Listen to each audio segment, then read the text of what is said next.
ईमान लाते और जो कुछ अल्लाह ने इनको दिया था उसमें से खर्च करते तो इन पर क्या मुसीबत आ पड़ती। और अल्लाह इनको खूब जानता है।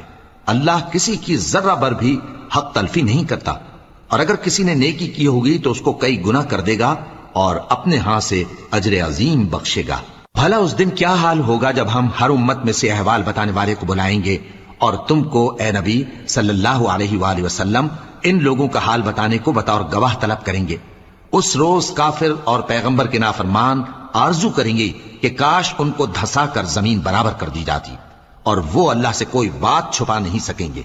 मोमिनो, जब तुम नशे की हालत में हो तो जब तक उन अल्फाज को जो मुंह से कहो समझने न लगो, नमाज के पास न जाओ, और जनाबत की हालत में भी नमाज के पास न जाओ, यहां तक कि गुस्ल कर लो।